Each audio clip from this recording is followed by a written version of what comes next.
The phone buzzed once, twice, then erupted into a shrill, relentless ring that sliced through the haze of half-sleep like a blade. I fumbled for it in the dark, barely registering the glowing digits. 3 a.m. The screen's harsh blue light painted the room in a cold, sterile glow, making everything feel distant, unreal. Ashley's name lit up in bold. I swiped to answer, pressing the phone to my ear. Before I could speak, I heard it, sobbing. Brutal, ragged sobs, like she was being ripped apart from the inside. Then her voice cracked through the static. Mike, oh my God. Please, don't open the message. Please. I love you. Don't look. Please. I shot upright. My pulse roared in my ears, drowning her out. But the screen had already betrayed her, a fresh notification. One new message. Unknown number. One attachment. I didn't think. I opened it. The image seared itself into my brain like fire to bare flesh. Ashley, bare, save for a shred of lingerie I'd never seen, mounted on some guy, her face twisted into a feral grin I hadn't been on the receiving end of in years. His face was half caught in the frame, younger, shredded. His hands clenched her hips so tightly her skin rippled around his fingers. And then came the next hit, a second message. A video. I tapped play, because some sick, shattered part of me needed to see it through. Her voice filled the room. Those moans, those filthy, fevered words she once whispered to me in the dark, now screamed for someone else. Someone who wasn't wearing my ring. Someone who didn't give a damn about the man she left waiting at home like a fool. Behind them, a hotel clock blinked. The timestamp? Tonight. Just hours ago, while I sat at home picturing her with face masks and wine, laughing with her sister, she was losing herself in another man's arms, looking more alive than I'd seen her in years. My body turned to ice. Then the shaking started, not from fear, but from fury. A swarm of fire crawling beneath my skin, an anger so deep it felt inhuman. I lowered the phone, staring into the dark, watching my world begin to tilt, to collapse. Ashley was still on the line, still crying, still begging. I ended the call. I needed silence. I needed air. I needed anything but her. I grabbed the first clothes I could find. No socks, mismatched sneakers, and stormed out.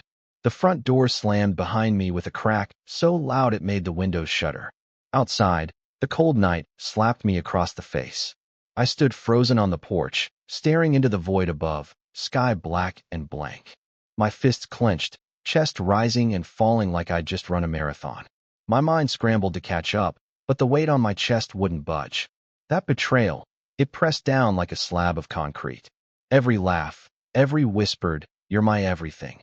Every dream we painted together. Now just punchlines in a joke I never saw coming. And the worst part? It wasn't even over. I hadn't asked a single question yet. Hadn't heard the lies she'd inevitably stack on top of the wreckage. But I would.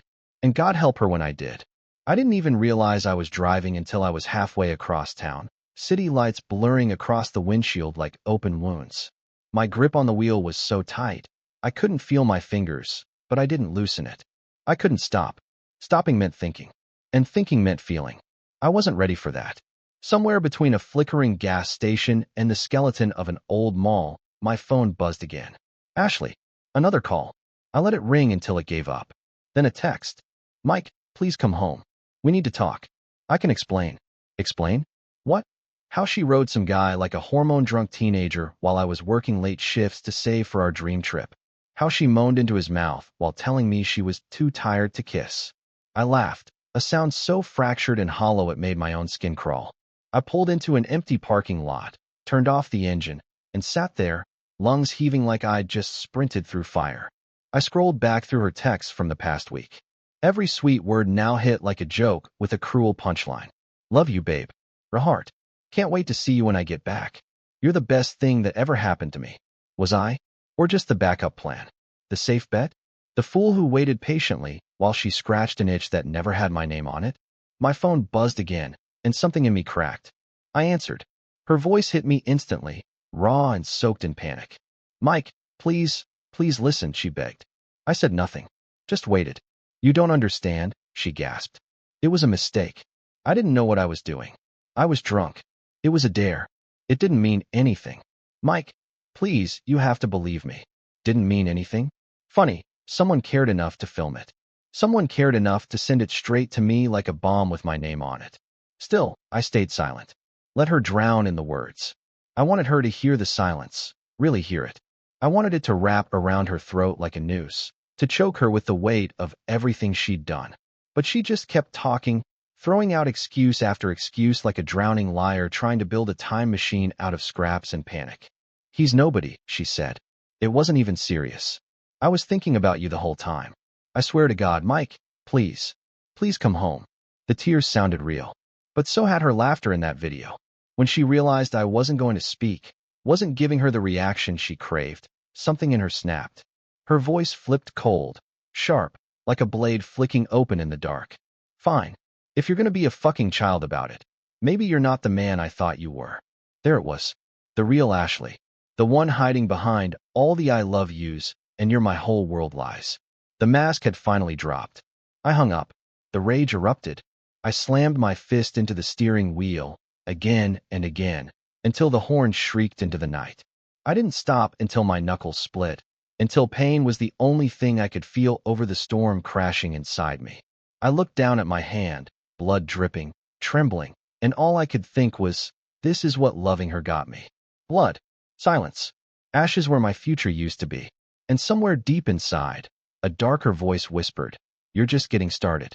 By the time I pulled into the driveway, dawn was bleeding into the sky, gray, empty lights stretching across the horizon.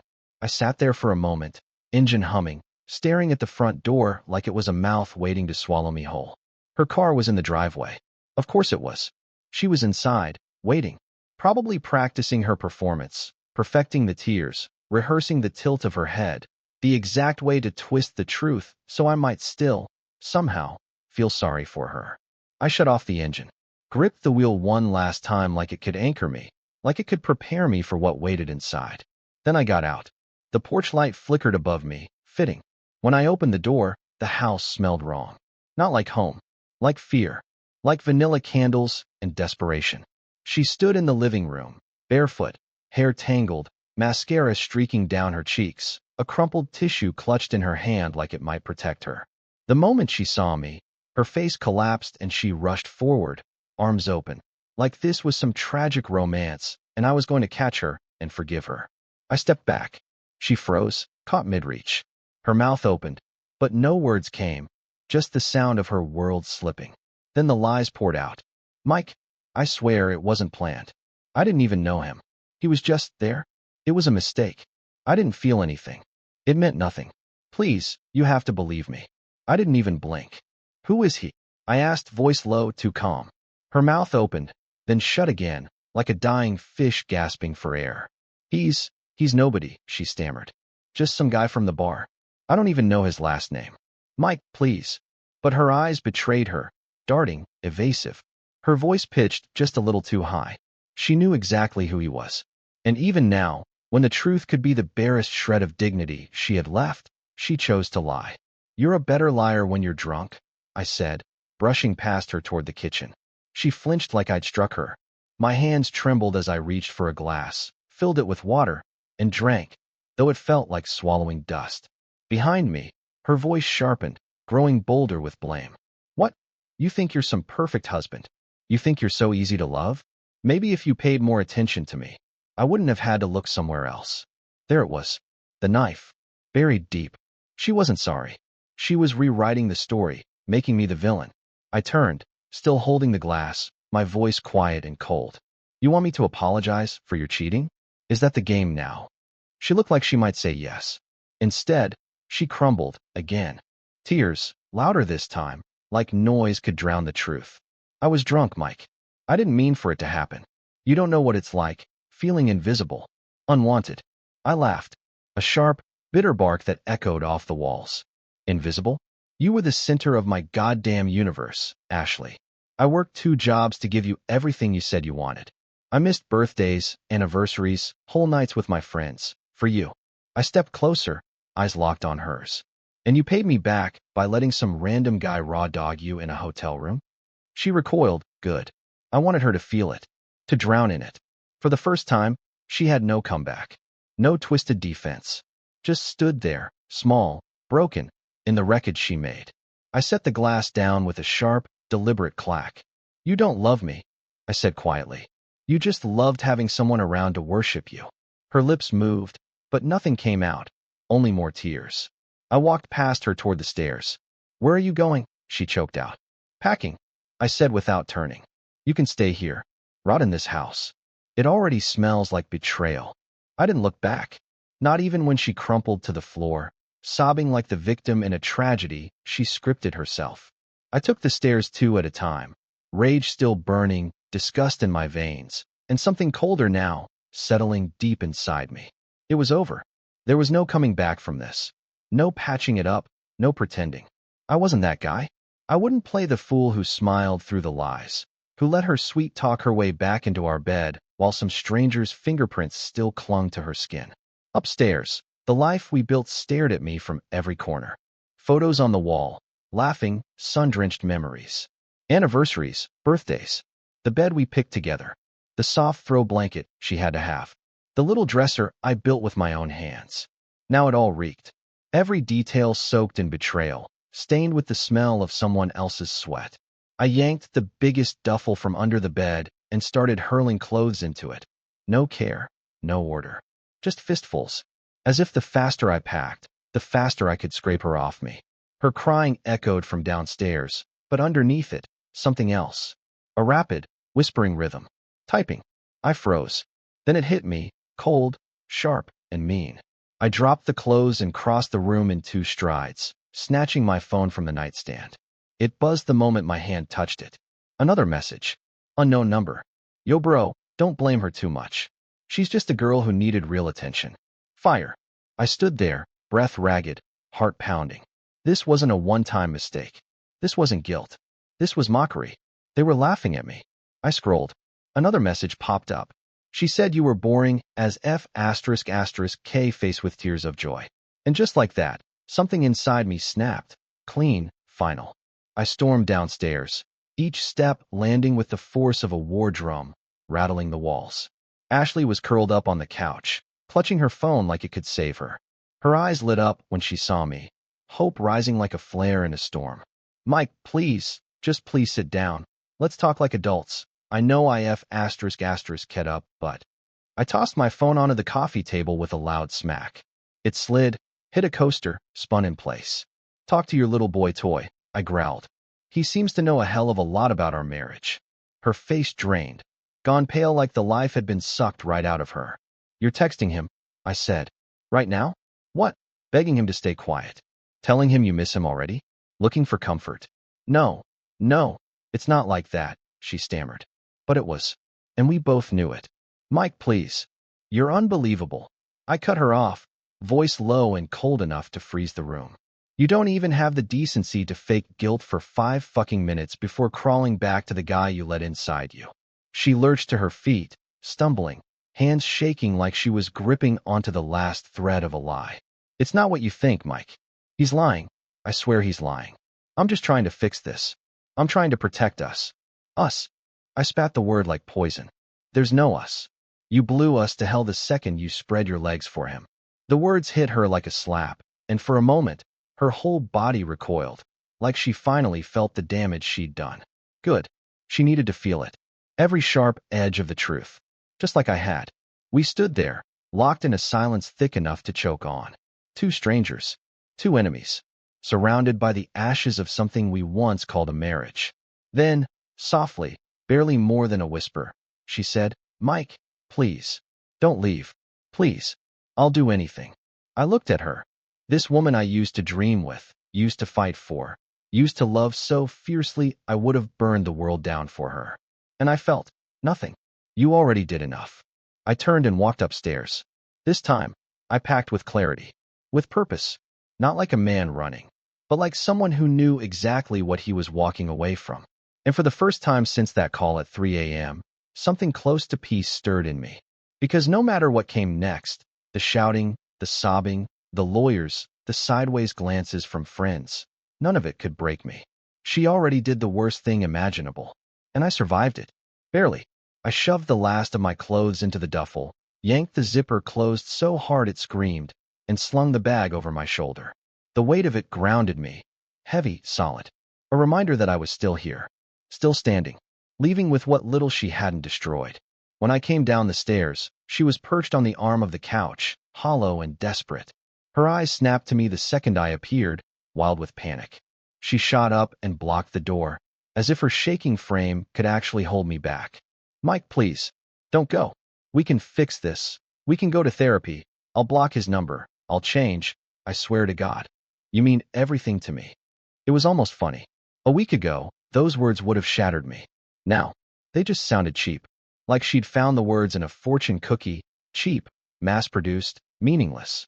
I dropped my bag by the door, crossed my arms, and stared her down. You don't regret it, I said flatly. You regret getting caught. Her mouth opened, ready to argue. Reflex, probably, but she didn't speak. Her shoulders sagged, and for the briefest flicker, the real Ashley emerged. Not the tear-streaked actress, not the pleading mask crafted for pity. The cold one, the selfish one, the one who chose this. You're right, she whispered. I don't regret it. I blinked. Whatever passed across my face, it gave her courage, or maybe just arrogance. She straightened, spine rigid, chin lifting like a challenge. You were boring, Mike, she spat, venom in every syllable. You stopped being exciting a long time ago. All you cared about was work, bills, saving for some future I didn't even want. Each word hit like a hammer, not because they hurt, not anymore, but because they stripped away every last illusion of who she was. And what? I asked, voice low. Fucking some random loser made you feel alive again. Her lip curled. At least he made me feel wanted. There it was. The death blow. The last knife, twisted with intent. For a moment, the room swayed. Rage tore through me like a wildfire. Blinding, hot, immediate. I stepped forward before my body caught up to my mind. I could have exploded. Could have shattered something. Screamed, punched, broken anything to match what she'd broken in me. But I didn't. Instead, I laughed. A deep, raw, joyless sound that rang through the room like a funeral bell. She flinched. You think he wants you? I said, shaking my head slowly. He wanted a body. A quick, easy fuck. And you gave it to him. Congratulations, Ashley. Her face faltered, just for a heartbeat, before hardening again into that brittle, defensive shell. Get out, she hissed. If you're so perfect, go. No one's stopping me, I said, grabbing my bag and yanking the door open. No one ever could. The morning sun hit me full in the face, bright, unkind, blinding. Behind me, the door slammed shut like a gunshot. Final. Absolute. Good. Let her sit in the wreckage she built. Let her breathe the poisoned air. I didn't look back. Not once. All I gave myself was a deep, ragged breath as I stepped onto the porch, the cold morning wind biting my skin. I was free. Bleeding. Broken. Furious. But free. And somewhere, buried beneath the wreckage, a new thought began to flicker. Dim, uncertain, but alive. This wasn't the end. It was the beginning. My beginning. And the second my feet hit the sidewalk, it felt like someone had slammed a reset button on my life. But resets aren't clean. They're violent. Jagged. Freedom doesn't come in a neat little box. It comes soaked in blood, tangled in shame, dragging behind it 100 what the fuck just happened thoughts gnawing at your brain. I tossed my bag into the trunk, slammed it shut, and dropped into the driver's seat. Just sat there, staring at the steering wheel like it might point the way forward. Where do you go when your whole life burns down at 3 a.m.? I had no plan. No one close enough to call. No friends nearby. Family. That door was locked behind too many years of silence and judgment. They'd want answers. They'd ask the questions that dig deeper than betrayal ever could. So I drove. Nowhere in particular, just forward. Mile after mile. The road unspooled like an escape tunnel I wasn't even sure I had the right to use. Eventually, I pulled into a rundown motel clinging to the edge of town, the kind of place you only notice when you've got nowhere else left to go. The guy at the front desk didn't ask, didn't care, just took the cash and handed over a key with dead eyes. Room 107. It smelled like bleach and bad memories. I dropped my bag on the floor and sat on the edge of the bed, elbows digging into my knees, head in my hands. And that's when it finally hit. The weight, the betrayal, the cold, rotting truth that no matter how far I drove, she was still lodged in my head, like a splinter under the skin. Her laugh, her hands, The way she used to curl into me at night, whispering that I was her safe place. All of it, infected now. All of it a lie. I sat there for hours. Didn't cry. Didn't scream. Just existed. Like a ghost haunting someone else's body. My phone buzzed from deep inside my bag. Buzz. Buzz. Buzz. I let it go at first. But eventually, I dragged it out. 20 missed calls. 14 voicemails. 35 texts. All from her. I didn't read a single one. I deleted them all, one by one, with a calm that felt foreign. If she wanted to beg, if she wanted to scream, to twist the story into something she could live with, she could do it to the walls of that empty house. Not to me. Not anymore. Not anymore. I hovered over the block button. Thought about hurling the phone out the damn window and watching it shatter on the pavement. Instead, I opened a blank message. We're done. Don't contact me again. I hit send. Then I blocked her number. Blocked her on every app, every corner of digital space she might use to crawl back in. It didn't feel good. It didn't feel like victory. It just felt necessary. The first real step towards something I hadn't even dared to imagine until now. A life without Ashley. A life where I wasn't the backup plan. The placeholder. The safe bet she settled for until something shinier walked by. And sitting there in that shitty motel room, with the stale taste of dust and old dreams in my mouth, I made a promise. I will never let anyone make me feel this small again. Not ever. The morning hit me like a slap. No dreams. No rest. Just the same yellowed walls and a headache stitched into the back of my skull like barbed wire. I sat up slowly, blinking into the dim, dirty light leaking through stained curtains. Today wasn't about emotion. Today was about war. I Googled a divorce lawyer before I even brushed my teeth. Filing for divorce. It sounded clean, clinical, like you just signed some forms and hit submit, and boom, your life resets. But the truth? It's carving yourself open, digging your hands into your own gut, and pulling out every piece that got tangled up with theirs. The receptionist answered after 3 rings. Professional. Curt. Just enough warmth not to feel fake. Just enough cold to spare me the need to explain. Cheating? Proof? Check. Witnesses? Screenshots? Double check. I had an appointment set for later that day. No time to dwell. No time to reconsider. Perfect. I threw on yesterday's clothes, grabbed my keys, and headed back toward what used to be home, because there was one last thing I had to do before I buried Ashley for good. My name was still on everything. The house. The joint bank account. The fucking Netflix subscription. She wasn't getting a damn dime more than she deserved. Which, at this point, was nothing. As I turned onto the street, I spotted her car still in the driveway.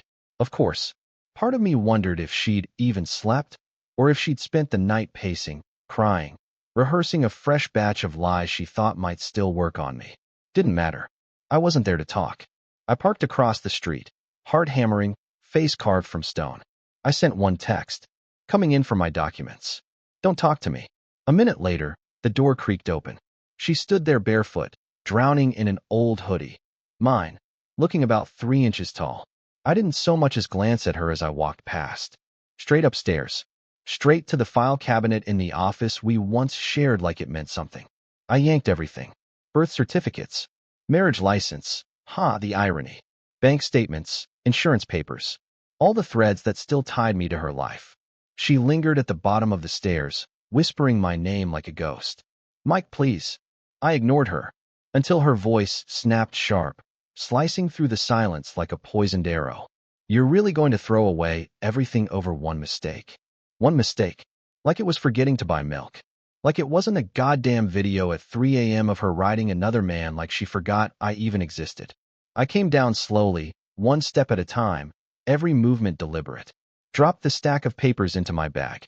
Then I looked her in the eye. You didn't make a mistake, I said, calm and clear. You made a choice. Over. And over. And over. Her face twisted, fury, shame, panic, all crashing into each other.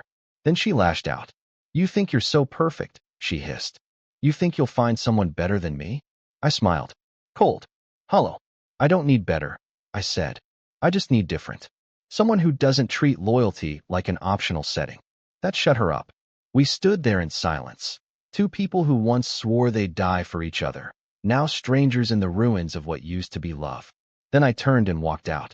This time, when the door slammed behind me, It didn't sound like a gunshot. It sounded like a lock turning. Forever. The law office downtown was all glass and silence, sleek, sterile, humming with quiet menace. The kind of place where lives get dissected behind closed doors, billed in 15-minute increments. I didn't sit, just paced, arms crossed, mind racing, the fury held tight like a blade under the skin. When they finally called me in, Mr. Coleman, gray suit, colder eyes, wasted no time on pleasantries. He nodded once, motioned to the chair across his desk, and slid a yellow legal pad in front of him. "Tell me everything," he said. So I did. No filters. No pride left to protect. I told him everything. The late-night calls, the video, the text from the guy she chose over our vows. Then I pulled out my phone and dropped it on the desk like evidence in a trial. Cold. Damning. Mr. Coleman barely blinked. Just nodded as he flipped through his notes. "You're in a good position," he said evenly. "Clear-cut adultery. We can push for a very favorable settlement. No alimony. You keep the house if you want it. She walks with what she brought in, which, from what you've told me, wasn't much." Hearing it put that plainly almost made me laugh. 7 years of marriage. 10 years of memories. Reduced to bullet points and asset splits. Clean. Efficient. Exactly what I needed. We drafted the first set of papers right then and there. Fast-track divorce. Filed under infidelity. I signed at the little X without a flinch, hands steady as stone. It felt like surgery. Precise. Necessary. Like cutting off a dying limb before the rot took the rest of me. When I stepped back onto the sidewalk, the afternoon sun was blinding. People rushed by, laughing, talking, eating lunch, living their normal lives like the world hadn't just cracked open under my feet. I checked my phone, out of habit, not hope. No new text from Ashley, but one new message. Unknown number. Different this time.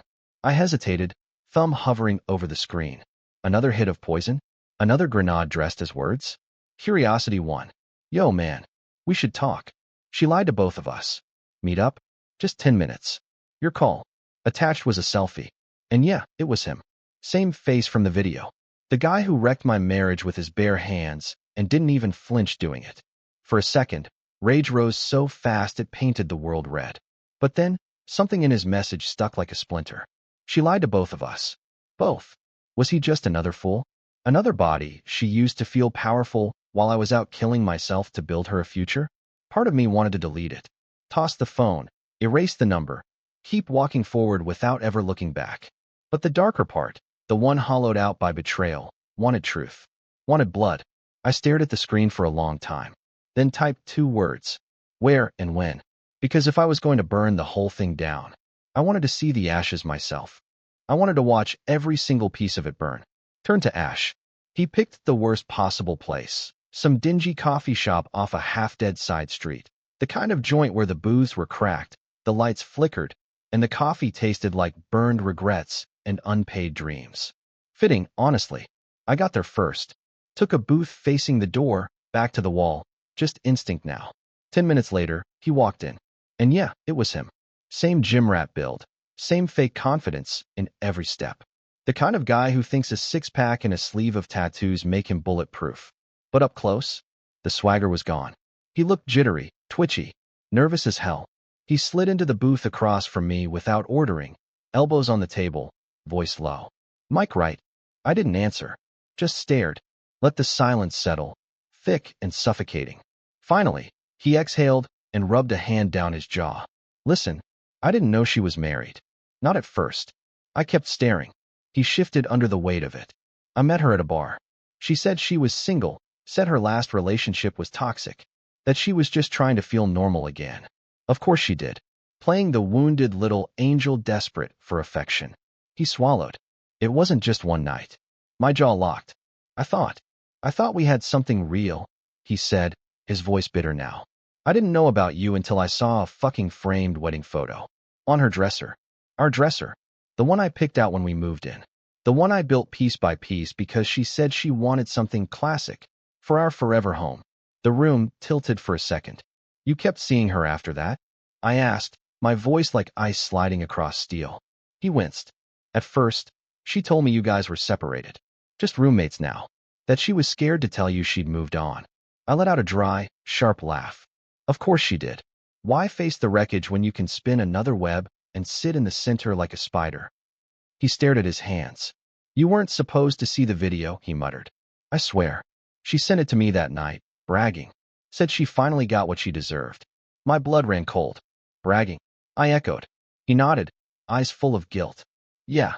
She said you were a good guy, he muttered, voice low, eyes on the table.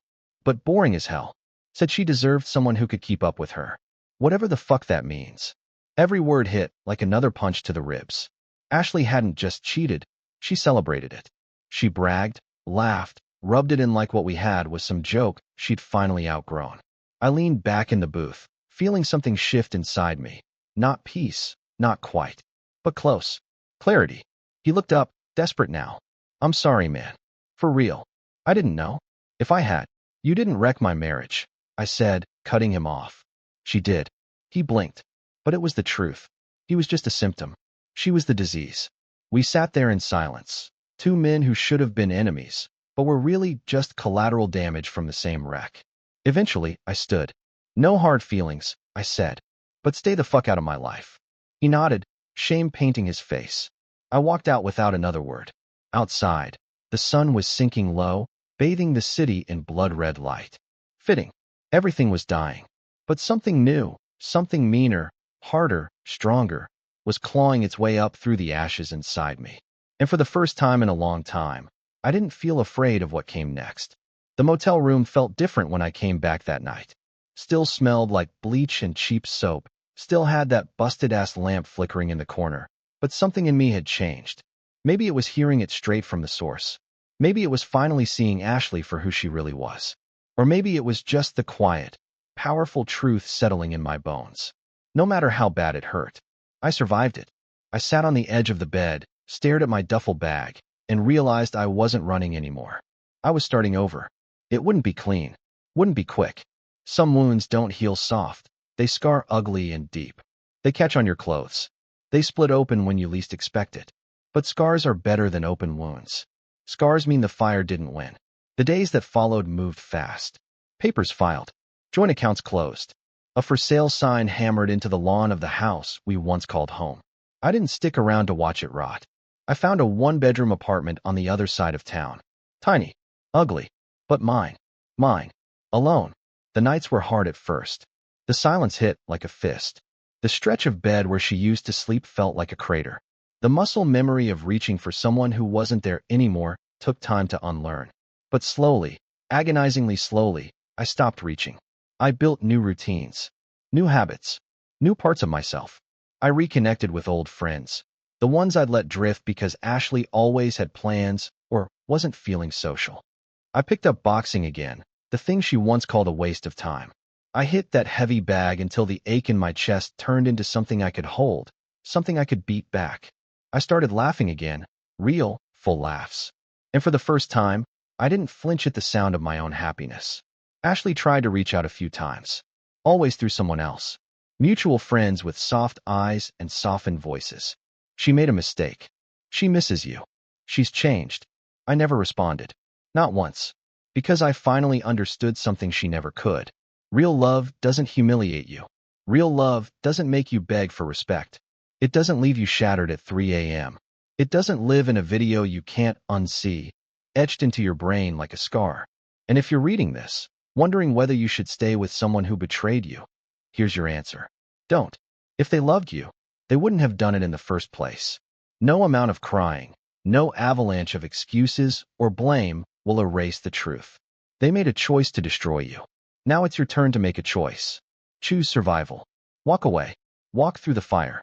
Let it burn everything fake and rotten off you. You'll be scarred. You'll hurt like hell. But you'll be free. And that freedom? It's worth every second of the pain. I'm living proof.